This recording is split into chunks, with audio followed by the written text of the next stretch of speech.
Good morning, students. In this lecture, we will discuss how we can calculate power spectral density of NRZ bipolar format. अगर आप लोगों ने previous lecture देखा है, उसमें हम लोगों ने कैलकुलेट किया था power spectral density of NRZ unipolar format, है ना। प्रीवियस लेक्चर में हम लोगों ने पावर स्पेक्ट्रल डेंसिटी कैलकुलेशन किया था। तो जैसे जितने भी टाइप के लाइन कोड्स होते हैं, चाहे वो NRZ हो, चाहे वो RZ हो, चाहे NRZ में वो यूनिपोलर हो, बाइपोलर हो या पोलर हो, चाहे वो RZ में यूनिपोलर हो, पोलर हो या RZ हो, जितने टाइप के भी लाइन कोड्स होते हैं, सभी के मैथमेटिकल एनालिसिस के लिए हम कुछ टूल्स का यूज़ करते हैं, है ना। कुछ पैरामीटर्स का यूज़ करते हैं। जैसे अगर मुझे किसी भी बाइपोलर फॉर्मेट का अगर मुझे पावर डिस्ट्रीब्यूशन देखना है इन फ्रीक्वेंसी डोमेन, है ना। मैं फिर से रिपीट कर रहा हूँ, अगर किसी भी बाइपोलर सिग्नल का अगर मुझे पावर डिस्ट्रीब्यूशन देखना है कि किस फ्रीक्वेंसी में कितना पावर डिस्ट्रीब्यूटेड होता है ना, तो उसके लिए हम लोग पावर स्पेक्ट्रल डेंसिटी का कैलकुलेशन करते हैं, पावर स्पेक्ट्रल डेंसिटी का डेरिवेशन करते हैं। ठीक है। तो अब जब भी हम लोग पावर स्पेक्ट्रल डेंसिटी कैलकुलेट करते हैं, पावर स्पेक्ट्रल डेंसिटी कैलकुलेट करने के कुछ स्टेप्स होते हैं, है ना। जैसे मैंने आप लोगों को प्रीवियस लेक्चर में ही बताया था, अगर आप लोगों ने देखा होगा तो, जिसमें जब कभी भी अगर हमें पावर स्पेक्ट्रल डेंसिटी का कैलकुलेशन करना होता है, सबसे पहला टास्क हमारा होता है first we calculate Fourier transform of xt. Now what is xt? xt is a pulse that is or NRZ format or it is in RZ format. ठीक है। जो भी हमारे पास पल्स गिवन होती है, चाहे वो RZ हो या NRZ हो, जो भी हमारे पास पल्स गिवन होगी, सबसे पहले फर्स्ट टास्क हमारा होता है कि हमें उस पर्टिकुलर पल्स का फोरियर ट्रांसफॉर्म कैलकुलेट करना होता है। ठीक है। Now the second step is, in second step we need to calculate the auto correlation of that bipolar format और यूनिपोलर फॉर्मेट। जैसे इस पर्टिकुलर डेरिवेशन में हमारे पास पल्स गिवन है, हमारे पास गिवन है कि वो जो हमारा लाइन कोड है वो बाइपोलर है, that's why we are taking the auto correlation of bipolar format. ठीक है। अगर यहाँ पे हमें यूनिपोलर गिवन रहता, at that time we are taking the auto correlation of unipolar format. Clear है। तो जब हमारा फोरियर ट्रांसफॉर्म कैलकुलेट हो जाता है, तो by using second step and by using third step, मतलब फोरियर ट्रांसफॉर्म और ऑटो कोरिलेशन के थ्रू हम लोग फाइंड आउट करते हैं पावर स्पेक्ट्रल डेंसिटी। अगर मैं मैथमेटिकली बोलूं तो power spectral density is nothing but a Fourier transform of auto correlation. Auto correlation का फोरियर ट्रांसफॉर्म ही पावर स्पेक्ट्रल डेंसिटी है। या अगर मैं इसको थियोरेटिकल डिफाइन करूं तो किसी भी सिग्नल का फ्रीक्वेंसी डोमेन में पावर का जो डिस्ट्रीब्यूशन होता है उसका कैलकुलेशन करते हैं हम लोग पावर स्पेक्ट्रल डेंसिटी के थ्रू। याद रहेगा। तो सबसे पहले हम स्टार्ट करते हैं अपने स्टेप नंबर 1 से। What is the step number 1? Step number 1 is first we have to find out the Fourier transform of NRZ, है ना। अब मैंने आप लोगों को पहले ही बताया कि NRZ पल्स कैसी होती है। NRZ stands for not return to zero, मतलब वो जीरो में स्टे नहीं करेगी, वो या तो हायर लेवल में रहेगी या तो वो लोअर लेवल में रहेगी, और वो पूरी की पूरी TB टाइम इंटरवल तक का स्पेस कवर करती है। मैंने ऐसा बताया था अपने पिछले डेरिवेशन में। तो अगर कोई भी पल्स हमारी पूरी की पूरी TB टाइम इंटरवल तक 1 है, फिर पूरी की पूरी TB टाइम इंटरवल तक वो अपने 0 के लेवल को रिप्रेजेंट कर रही है, फिर पूरी की पूरी टाइम इंटरवल में वो अपने 1 के लेवल को रिप्रेजेंट कर रही है, इसका मतलब ये हुआ कि किसी भी पर्टिकुलर टाइम इंटरवल में वो 0 पे नहीं आ रही है। अगर वो 0 पे नहीं आ रही है तब मैं उसको NRZ कहूँगा। ठीक। तो जब वो पल्स पूरी की पूरी TB टाइम इंटरवल को कैप्चर कर रही है, तो फोरियर ट्रांसफॉर्म निकालने के लिए हमें उस TB टाइम इंटरवल को नेगेटिव एक्सिस में भी शिफ्ट करना होता है। अब ऐसा क्यों करना होता है? ऐसा हमें इसलिए करना होता है क्योंकि जो भी पावर, जब भी हम किसी भी सिग्नल का फोरियर ट्रांसफॉर्म निकालते हैं, तो जो भी लिमिट एक्सटेंड होती है वो नेगेटिव से लेकर पॉजिटिव तक जाती है। ठीक है। आइडियली जब फोरियर ट्रांसफॉर्म अगर हम निकालते हैं तो लिमिट हमारी माइनस इनफाइनाइट से प्लस इनफाइनाइट तक जाती है। Clear? And this xt is the signal whose Fourier transform is to be calculated, है ना। जिस सिग्नल का फोरियर ट्रांसफॉर्म कैलकुलेट करना है वो हमें यहाँ पे मेंशन करना होता है। जैसे हमारे पास यहाँ पे ये पल्स है, तो इस पल्स का एम्पलीट्यूड क्या है? 1। तो हमें यहाँ पे xt की वैल्यू कितनी पुट करनी पड़ेगी? 1 पुट अप करनी पड़ेगी। क्लियर यहाँ तक? तो हमने क्या किया, जो भी पल्स थी उसको नेगेटिव साइड में भी ले लिया, पॉजिटिव साइड में ले लिया। That's why we are taking minus TB by 2 in negative side and plus TB by 2 in positive side. ठीक। अब आप लोग यहाँ से देख सकते हैं minus T B by two से माइनस इनफाइनाइट तक एम्पलीट्यूड जीरो है, plus T B by two से प्लस इनफाइनाइट तक एम्पलीट्यूड जीरो है। That's why we are considering only the limit that extend from minus T B by two to plus T B by two. ठीक है, तो ये जो हमारी limit है माइनस इनफाइनाइट टू इनफाइनाइट, ये चेंज होके क्या हो जाएगी, ये चेंज होके हो जाएगी minus T B by two to plus T B by two. और जो मैंने बताया था because of that particular power value हम यहाँ पे वन पुट अप करेंगे, है ना, जो भी हमारी पर्टिकुलर पावर वैल्यू है उसके करस्पॉन्डिंग हमने यहाँ पे वन पुट अप किया। ठीक है, now according to integration property we are taking constant term, जो भी हमारा कांस्टेंट टर्म है वो इंटीग्रेटर के इंटीग्रेशन के आउटर पोर्शन में ले लेंगे, और जो भी हमारा एक्सपोनेंशियल पार्ट है उसको सीधे सीधे इंटीग्रेट करेंगे डायरेक्टली। तो जब हम इसको इंटीग्रेट करते हैं तो इंटीग्रेट करने से क्या आएगा, e raised power minus j two pi F t divide by, अगर ए टी के करस्पॉन्डिंग है तो क्या आ जाएगा, minus j two pi f आ जाएगा। क्लियर है, ठीक है, फिर minus j two pi f आ जाएगा, और उसके बाद हम लिमिट पुट करेंगे minus T B by two से plus T B by two. ठीक है, फिर जब हम लिमिट पुट अप करेंगे तो एक्सपोनेंशियल टर्म हमारा माइनस जे लिमिट और प्लस जे लिमिट में होगा, उसको डायरेक्ट हम लोग साइन के फॉर्म में कन्वर्ट कर पाएंगे। फिर न्यूमरेटर पार्ट में और डिनोमिनेटर पार्ट में दोनों में जो भी हमारे ब्रैकेट के अंदर का जो पोर्शन है वो सिमिलर रहेगा। That's why we directly converted this sine function into sinc function, है ना। ये सब हम लोगों ने प्रीवियस लेक्चर में स्टडी किया है ना। जो हम लोगों ने पिछला जो लाइन कोडिंग का जो डेरिवेशन किया था एनआरजेड यूनिपोलर, उसमें हम लोगों ने ये सब डिस्कस किया, इस चीज़ को ध्यान रखिएगा। ठीक है, तो हम लोग इसीलिए मैंने यहाँ पे डायरेक्टली जो भी हमारे फोरियर ट्रांसफॉर्म है उसको मैंने डायरेक्टली यहाँ पे मेंशन किया है। अगर आप लोगों को ये नहीं समझ में आया होगा तो आप लोग प्रीवियस लेक्चर जाके चेक कर सकते हैं, वहाँ पे मैंने बताया है कि कैसे हम लोग इसका फोरियर ट्रांसफॉर्म का डेरिवेशन किया है और हमें कैसे इस एनआरजेड पल्स का फोरियर ट्रांसफॉर्म यहाँ पे मिला। क्लियर है यहाँ तक। Now the second part is, in second part you have to calculate the auto correlation of bipolar, है ना।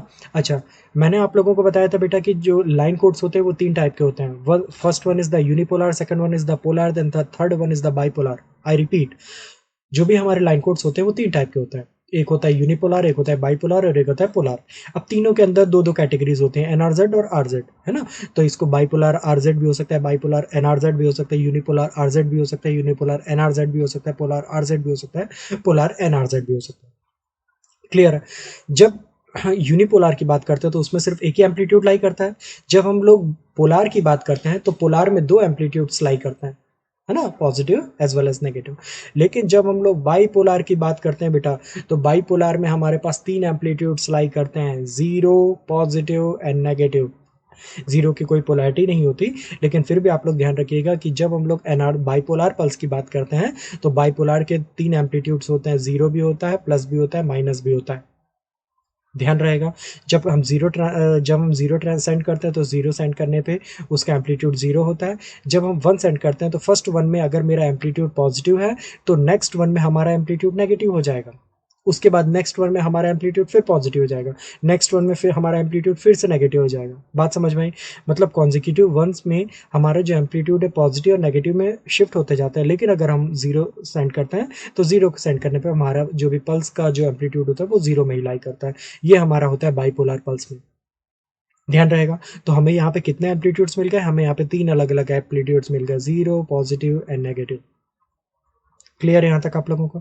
ठीक, नाउ ऑटो कोरिलेशन कैसे फाइंड आउट करते हैं, we can calculate auto correlation by using estimation function. और estimation function में क्या होता है, हम लोग जो प्रेजेंट पल्स होती है और उसका शिफ्टेड वर्जन जो होता है दोनों के बीच में मल्टीप्लीकेशन करते हैं, और यहाँ पे शिफ्टेड वर्जन में हम लोग एन की डिफरेंट वैल्यूज को पुट अप करते हैं। क्लियर है यहाँ तक। अब ये कैसे हो रहा है, सबसे पहले हम यहाँ पे एन की वैल्यू को जीरो पुट करेंगे, है ना। जब एन की वैल्यू को जीरो पुट करेंगे तो यहाँ पे भी एल हो जाएगा, यहाँ पे भी एल हो जाएगा, है ना। मतलब ये होगा कि हमें जो पल्स देखना है उसके ही सेम पल्स के साथ, मतलब इसका मतलब ये हुआ कि प्रेजेंट भी वही पल्स है और नेक्स्ट भी वही पल्स है ना। अगर प्रेजेंट पल्स हमारा, प्रेजेंट एम्पलीट्यूड हमारा जीरो है, नेक्स्ट एम्पलीट्यूड हमारा जीरो है, तो दोनों का मल्टीप्लिकेशन जीरो होगा। अगर प्रेजेंट एम्पलीट्यूड हमारा प्लस ए है, नेक्स्ट एम्पलीट्यूड हमारा प्लस ए है, तो दोनों का एम्पलीट्यूड ए स्क्वायर होगा। अगर प्रेजेंट एम्पलीट्यूड मेरा माइनस ए है, नेक्स्ट एम्पलीट्यूड मेरा माइनस ए है, तो हमारे दोनों का एम्पलीट्यूड भी उस समय भी ए स्क्वायर होगा। और ये तीनों एम्पलीट्यूड कहाँ से है बेटा, यहाँ से है, देखो, zero, plus a, minus a. है ना। अगर यहाँ पे n की वैल्यू पुट अप कर दूंगा 0, तो ये al का मल्टीप्लिकेशन होगा al। अब al क्या है, al ये भी हो सकता है, ये भी हो सकता है, ये भी हो सकता है। पहली कंडीशन में हमने माना कि प्रेजेंट पल्स और नेक्स्ट पल्स दोनों हमारी 0 0 है, मतलब हमारी सीक्वेंस कुछ ऐसी है 0 0। तो अगर दो लगातार 0 0 आ रहे हैं तो इसका मतलब ये हुआ कि जीरो को हम जीरो के साथ ही मल्टीप्लाई करेंगे। वैसे अगर दोनों एम्पलीट्यूड कॉन्जिक्यूटिव, अगर दोनों एम्पलीट्यूड अगर हमारा एक दोनों एम्पलीट्यूड अगर हमारा 1 1 है तो उस समय हमारा प्लस ए का मल्टीप्लिकेशन करेंगे। अगर हमारा दोनों एम्पलीट्यूड माइनस है तो उस टाइम में हम दोनों माइनस ए का मल्टीप्लिकेशन करेंगे। बात यहाँ तक आप लोगों को समझ में। तो जब हम ये तीनों का मल्टीप्लिकेशन करेंगे तो आप तो देखिए तीनों के होने की प्रोबेबिलिटी कितनी है, तीनों के होने की प्रोबेबिलिटी इक्वलेंट है। बात समझ में आई, तीनों के होने की प्रोबेबिलिटी क्या है, इक्वलेंट है। क्लियर है यहाँ तक। लेकिन आप चीज यहाँ पे एक चीज ऑब्जर्व करेंगे, अगर बेटा प्रेजेंट अगर मेरी पल्स है ए, अगर प्रेजेंट में मेरा 1 आया है और नेक्स्ट भी मेरा 1 आ जाता है, तो अगर प्रेजेंट भी मेरा 1 है, नेक्स्ट भी मेरा 1 है, तो एक में तो प्लस ए आएगा और एक में माइनस आएगा। ये आप लोगों को समझ में आ रहा है क्या? ठीक। और वैसे ही अगर मेरा प्रेजेंट में अगर मेरा एम्पलीट्यूड माइनस है और नेक्स्ट टाइम अगर मेरा फिर से 1 आ जाता है तो अगला एम्पलीट्यूड तो मेरा फिर से 1 आ जाएगा। बात समझ में आ रही है आप लोगों को। इसका मतलब ये हुआ कि 0 आने की प्रोबेबिलिटी और 1 आने की प्रोबेबिलिटी तो डेफिनेटली इक्वल है। तो अगर 0 आने की प्रोबेबिलिटी को मैं 1/2 कह रहा हूँ तो 1 आने की प्रोबेबिलिटी भी 1/2 है। लेकिन जो 1 आने की प्रोबेबिलिटी है दो इक्वल पार्ट्स में डिवाइड हो रही है। एक अगर हमारा एम्पलीट्यूड ए है और एक हमारा एम्पलीट्यूड माइनस ए। बात समझ में आई। 0 होने की प्रोबेबिलिटी 1/2 है और 1 आने की प्रोबेबिलिटी भी 1/2 है। लेकिन जो 1 है वो तो दो अलग अलग टर्म्स में स्प्लिट हो रहा है ना। तो जो हमारे एक वन आने की प्रोबेबिलिटी अगर मैं 1/4 ले रहा हूँ तो नेक्स्ट 1 आने की प्रोबेबिलिटी भी मुझे 1/4 ही कंसिडर करनी पड़ेगी। क्लियर बात है। तो अब जब मैं सभी को आपस में मल्टीप्लाई करूंगा तो यहाँ पे तो 0 से मल्टीप्लिकेशन होगा तो ऑटोमेटिकली 0 हो जाएगा। यहाँ पे a/a² 4 हुआ, a² 4 हुआ तो 2a² 4 हुआ तो ऑटोमेटिकली a² 2 आ जाएगा यहाँ पे। बात आप लोगों को यहाँ तक समझ में आ रही है ना। मैंने यहाँ पे क्या किया, मैंने यहाँ पे ये माना है कि हमने यहाँ पे क्या किया, हमने यहाँ पे दो सिमिलर पल्स के को मल्टीप्लाई किया। 0 मल्टीप्लाइड बाई 0, इसके आने की probability 1/2, plus a multiplied by plus a, इसके होने की प्रोबेबिलिटी 1/4। क्यों? क्योंकि 0 आने की प्रोबेबिलिटी और 1 आने की प्रोबेबिलिटी तो इक्वल है। तो अगर 0 आने की प्रोबेबिलिटी 1/2 है तो 1 आने की प्रोबेबिलिटी भी 1/2 है। लेकिन जो ये 1 है वो तो दो कैटेगरी में स्प्लिट हुआ है ना। तो इस ऊपर वाले के लिए हमें 1/4 लेना पड़ेगा, नीचे वाले के लिए 1/4 लेना होगा। आई थिंक अब आप लोग समझ गए होंगे। That's why we are consider 1/4 and 1/4 into 2 parts. Clear है। तो हमने ऑटो को रिलेशन निकाल दिया when we are taking the small value of small n equals to 0। Clear है। Now we are taking the different value of small n। We are taking n equals to 1, है ना। अगर मैं n equals to 1 लेता हूं तब क्या होगा। अब जब मैं n इक्वल्स टू 1 लूंगा, ध्यान से देखिएगा, जब मैं n इक्वल्स टू 1 लूंगा इसका मतलब हुआ कि अगर एक पल्स अगर एक एम्पलीट्यूड अगर मेरा 0 है तो अगला एम्पलीट्यूड 0 को हम नहीं मान रहे हैं, अगला एम्पलीट्यूड हम मान रहे हैं आइदर प्लस ए आइदर माइनस ए। क्लियर बात समझ में आई। तो इसके करस्पॉन्डिंग हमारे पास कितने एम्पलीट्यूड्स हो जाएंगे, हमने हमारे पास कितने अलग अलग एम्पलीट्यूड्स हो जाएंगे, ध्यान दीजिएगा। एक हमने लिया है एल और एक हमने लिया AL-1। ठीक है। हमारे यहाँ पे दो अलग अलग हमने यहाँ पे दो अलग अलग पल्सेस के बीच में हमने मल्टीप्लीकेशन किया। मतलब अगर हम मान रहे हैं पहला अगर हमारा 0 है, अगला भी हमारा 0 है। पहला हमारा 0 है, अगला या तो हमारा प्लस ए हो सकता है, अगला हमारा या तो माइनस ए हो सकता है। तीसरा या तो हमारा अगला पहला वाला प्लस है और माइनस है और अगला वाला 0 हो जाए। और चौथा या तो हमारा पहला वाला भी प्लस है माइनस है और अगला वाला भी हमारा माइनस है प्लस है। बात यहाँ तक आप लोगों को समझ में आई। अच्छा, अगर आप लोगों को यहाँ पे कुछ समझने में कुछ दिक्कत आ रही होगी ना बेटा, तो आप सिंपल ऐसे समझिएगा, क्योंकि यहाँ पे दो वेरिएबल है तो दो वेरिएबल से कितने कॉम्बिनेशन जनरेट हो सकते हैं, 4। 0 0 0 1 1 0 1 1, है ना। तो जब 0 0 है तो उसके करस्पॉन्डिंग 0 0 लिखा है मैंने, 0 है तो 0 लिखा, 1 है तो ये 1 तो प्लस ए के लिए भी हो सकता है, माइनस ए भी उसका रिप्रेजेंटेशन हो सकता है। That's why we are considering plus minus a, है ना। वैसे यहाँ पे भी 1 है तो वो तो either plus a minus a कुछ भी हो सकता है। That's why we are considering plus minus a है। ठीक है। अब अगर दो लगातार 1 आ जाए तो एक को अगर मैं प्लस ए से रिप्रेजेंट करूंगा तो अगले को मैं माइनस ए से रिप्रेजेंट करूंगा, और एक को अगर मैं माइनस ए से रिप्रेजेंट करूंगा तो अगले को तो मैं प्लस ए से रिप्रेजेंट करूंगा, क्योंकि मैंने बताया है कि इस टाइप के रिप्रेजेंटेशन में अगर दो कॉन्जिक्यूटिव वंस आते हैं तो एक को अगर मैं पॉजिटिव पोलैरिटी से रिप्रेजेंट करता हूं तो नेक्स्ट को मुझे नेगेटिव पोलैरिटी से रिप्रेजेंट करना पड़ेगा। That's why if we are considering the first term as plus minus a, then we have to consider the second term as minus plus a. ठीक है। Now we are taking multiplication because in the time of calculation of in the time of estimation calculation we are already taking the multiplication of two different pulses. That's why we are taking multiplication here. अब जब मैं दोनों को multiply करूंगा 0.0 equal to 0, 0 dot plus minus A equal to 0, plus minus A multiplied by 0 equal to 0, plus minus A dot multiplied by minus plus A equal to minus A square. ठीक है। अब ऐसा मैं क्यों बोल रहा हूँ, अगर मैं यहाँ पे प्लस कंसीडर कर रहा हूँ और यहाँ पे माइनस कंसीडर कर रहा हूँ तो plus A into minus A multiplied by minus A square होगा। अगर मैं यहाँ पे माइनस ए और यहाँ पे प्लस ए लूंगा तो उस कंडीशन में भी मेरा माइनस ए स्क्वायर हुआ। बात समझ में? अब यहाँ पे कितने अलग अलग कॉम्बिनेशंस मिल रहे हैं, ध्यान दीजिए। यहाँ पे कितने अलग अलग कॉम्बिनेशंस मिल रहे हैं, यहाँ पे 4 अलग अलग कॉम्बिनेशंस मिल रहे हैं। इसीलिए हमें यहाँ पे सबकी प्रोबेबिलिटी को 1/4 1/4 1/4 लेना होगा, है ना।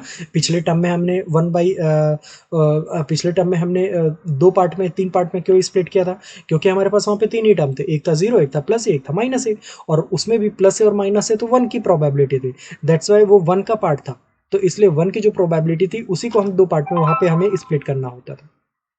बात यहाँ तक समझ में आई। अब ये जो प्रोबेबिलिटी का जो पूरा, अब यहाँ पे देखिए, जब हम लोग इसको मल्टीप्लाई करेंगे, जब हम लोग इसका एस्टिमेशन फंक्शन निकालेंगे, एस्टिमेशन फंक्शन में क्या होता है, जो मल्टीप्लिकेशन होता है उसको प्रोबेबिलिटी से मल्टीप्लाई करना होता है। तो जब मैं मल्टीप्लिकेशन टर्म को प्रोबेबिलिटी से मल्टीप्लाई करूंगा तो ऊपर के 3 टर्म आप यहाँ पे देखिए वो तो डायरेक्टली प्रोबेबिलिटी 0 है जो प्रोबेबिलिटी से मल्टीप्लाई हो रहा है। तो जब ये सारे टर्म को हम 0 को प्रोबेबिलिटी से जब हम लोग मल्टीप्लाई करेंगे तो ऊपर के तो 3 टर्म डायरेक्टली 0 हो जाएंगे, सिर्फ और सिर्फ हमें ये जो हमारा 4th टर्म आप लोगों को दिख रहा है, सिर्फ हमारा ये 4th टर्म मिलेगा।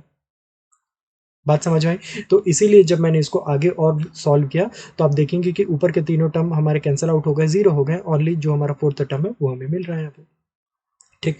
Now according to the property of auto correlation, R A of N equal to R A of minus N, है ना। जो हमारे आर ए ऑफ एन की वैल्यू होती है वो हमारे R A of minus N की वैल्यू होती है, ये हमारी ऑटो कोरिलेशन की प्रॉपर्टी है। According to it, if you calculate R A 1 then automatically we know that R A minus 1 equals to minus A square by 4, है ना, क्योंकि हम आर ए 1 की वैल्यू को जानते हैं और अकॉर्डिंग टू और ऑटो कोरिलेशन प्रॉपर्टी ये दोनों सेम होते हैं, तो आर ए माइनस 1 की वैल्यू भी मुझे ये मिल जाएगी, है ना। तो n इक्वल्स टू 0 के लिए हमने कैलकुलेट कर लिया, n इक्वल्स टू 1 के लिए हमने कैलकुलेट कर लिया, है ना। Now we are considering the next input of n, here we are taking n is greater than 1। ठीक है। नाउ व्हाट हैपेंड, अगर मैं n की वैल्यू को ग्रेटर देन 1 एज्यूम कर रहा हूँ तब देखते हैं क्या होता है। ठीक, सिंपल हमारा वही काम है, दो प्रोबेबिलिटीज, 2 टर्म आएंगे, एक हमारा al आएगा और एक हमारा al माइनस n आएगा, है ना। यहाँ पे जो हमारी n की वैल्यू है वो ग्रेटर देन 1 है, सीधी सी बात। दोनों का मल्टीप्लिकेशन करना है, उसके अकॉर्डिंग हमें प्रोबेबिलिटी यहाँ पे स्प्लिट करना है, प्रोबेबिलिटी फाइंड आउट करना है। बात यहाँ तक समझ में आ गई? चलिए अब देखते हैं। अब जो हमारी जब हम मल्टीप्लिकेशन करते हैं 2 टर्म में तो ऑटोमेटिकली हमारे पास 4 ही कॉम्बिनेशन होंगे।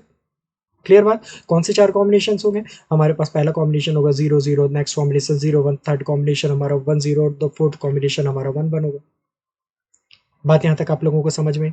लेकिन यहाँ पे जो हमारा फोर्थ जो कॉम्बिनेशन है, ध्यान दीजिएगा, यहाँ पे जो 4th कॉम्बिनेशन है इसको हमने स्प्लिट किया है 4 अलग अलग फॉर्म में, है ना। 4 अलग अलग फॉर्म में हमने इसको यहाँ पे स्प्लिट किया। पहला अगर मेरा माइनस ए है तो अगला मेरा प्लस ए होगा, पहला अगर माइनस ए है और अगला भी अगर माइनस ए है, पहला अगर प्लस ए है और अगला अगर माइनस ए है, पहला अगर प्लस ए है और अगला भी हमारा प्लस ए है।